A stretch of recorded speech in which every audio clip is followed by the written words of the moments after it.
জলপাইয়ের সময় মানে আচার দেওয়ার সময়। আচার দেওয়ার সময় চলে আসছে। আমি কয়েক পিস জলপাই নিয়ে নিয়েছি। এখন একটি আলু ফোলার মেশিনের সাহায্যে ট্রাই করব যে কীরকম হয়। মোটা সাইডটা দিয়ে আমি প্রথম চেষ্টা করলাম, ঠিক এরকম হয়েছে, কিন্তু আমার কাছে ভালো লাগলো না, তাই নতুনভাবে চেষ্টা করলাম বটির সাহায্যে এরকম সাইজের ছোট ছোট করে কেটে নিতে। এভাবে আমি সবগুলো জলপাইকে একে একে কেটে নেব। অনেক বেশি মোটাও না, আবার পাতলাও না। পাতলা করে তো কাটা যাবেই না বটির সাহায্যে, তাই কিছুটা মোটাই হয়েছে। ঠিক এরকম করে আমি কেটে নিয়েছি। আমার সবগুলো জলপাই কাটা হয়েছে। এখন আমি চলে যাব মশলা। এখানে নিয়েছি আমি সরিষা, সরিষার সাথে দিয়ে দেব রসুন। সরিষা আর রসুন আমি বেটে নিয়েছি। এখানে নিয়ে নেব পেঁয়াজ। পেঁয়াজগুলো আমি কুচি কুচি করে নিয়েছি। রসুনও কুচি কুচি করে আমি দিয়ে দেব এখানে একসাথে। পেঁয়াজ রসুন, আসলে মূলত এটা পেঁয়াজ রসুন আর জলপাইয়ের আচার। এখানে জলপাইগুলোকে কেটে রেখেছি। আগেরগুলো দেখেন মেশিনের সাহায্যে এরকম হয়েছিল, এজন্য আমি করিনি। এখন আমি পলে নিয়েছি বটির সাহায্যে। দিয়ে দেব জলপাইয়ের কুচিগুলো, পেঁয়াজ রসুন, আর এখানে দিয়ে দেব সরিষা আর রসুন বাটা। দিয়ে দেব হলুদ গুঁড়ো, মরিচ আর ধনিয়া গুঁড়ো, পর্যাপ্ত পরিমাণ লবণ।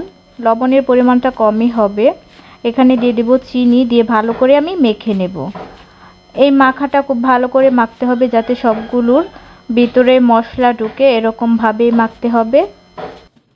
এখন আমি আবার দিয়ে দেব শুকনো মরিচ আর পাঁচফোড়নের গুঁড়ো। আমি আগে থেকে টেলে ব্লেন্ডার করে রেখেছিলাম, ওইখান থেকে দিয়ে দেব কিছুটা পরিমাণ। দিয়ে আবারও ভালো করে মেখে চেকে নেব। এভাবে ভালো করে মাখলে সব মশলার সাথে কুচি করে রাখা জলপাইয়ের সাথে ভালো করে মিশে যাবে। এখন আমি একটা বলের মধ্যে ছড়িয়ে ছিটিয়ে নেব ভালো করে, পাতলা করেই দেব রোদ্রে শুকাতে। এই আচারটা দীর্ঘদিন থাকে, খিচুড়ি কিংবা মাংসের সাথে খেতে ভালো লাগে অনেক।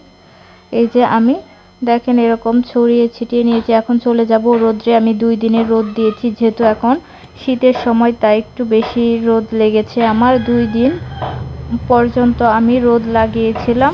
2 দিন পর আমি আচারটা তৈরি করব। 2 দিন পর ঠিক এরকম কালার আসছে দেখেন। এখন চুলার মধ্যে চলে যাব, একটা কড়াই বসিয়ে দেব। দিয়ে দেব খাঁটি সরিষার তেল। দিয়ে দেব 2-3টার মতো শুকনো মরিচ।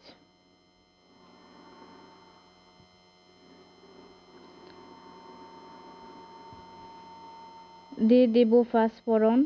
দিয়ে একটু ভেজে নেব। ভাজা হয়ে গেলে গরম অবস্থাতে আমি শুকিয়ে রাখা জলপাইগুলো দিয়ে দেব। দিয়ে চুলা থেকে নামিয়ে নেব। ঠান্ডা হলে একটা বয়মে সংরক্ষণ করব। এই আচার দীর্ঘদিন সংরক্ষণ করা যায়, কিচ্ছু হয় না। খিচুড়ি কিংবা মাংস যে কোনো কিছুর সাথেই খেতে অসাধারণ লাগে। আজ এই পর্যন্তই। সকলেই ভালো থাকবেন। কথা হবে নেক্সট কোনো ভিডিওতে। আল্লাহ হাফেজ।